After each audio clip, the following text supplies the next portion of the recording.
To nie je len o čete medzi Lajčakom a Epsteinom. Všimnite si, že tento typ prasackých kauz je spravidla spojených s našimi šampiónmi tradičných hodnôt. Spomeňte si na Ficovú mladú playmate na stretnutí s Merkelovou. Spomeňte si na to, aké správy písal Danko a Glovač v Kočnerovej volavke. Alebo čo písal Boris Kovár zo strany Smerodina 15-ročnej študentke. Na vzťahy Mariana Kotlebu so študentkami.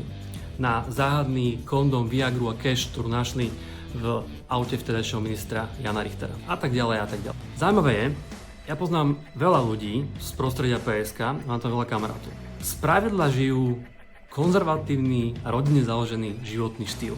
Akurát to nemá potrebu predpisovať iným. Výsledok potom je, že napríklad ženy poslankyne z Progresívneho Slovenska alebo aj z iných strán, ktoré doma vychovávajú malé deti v milujúcom rodinnom prostredí, idú do diskusie televíznej s týmito ľuďmi a vypočujú sú, že sú hrozbou pre tradičné hodnoty a pre budúcnosť Slovenska.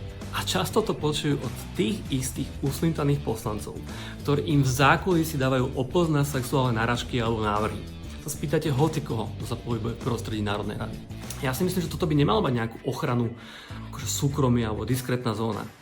Ak si niekto postaví politickú ponuku na tom, že je ochranca tradičných hodnôt a mimo kamer sa správa v totálnom rozpore s tým, tak to je faloš, to je pokrytectvo, to treba otvorene, natvrdo pomenovať, treba ich citovať, tie ich reči zo zákulisia, treba vylistovať tie prasacké kauzy a treba rozbiť na kúsky tú pózu o tradičných hodnotách, kedykoľvek s tým zase začnú. Pre mňa a pre mojich kolegov kresťanstvo nie je nejaká dogma, ktorá by nás obmedzovala.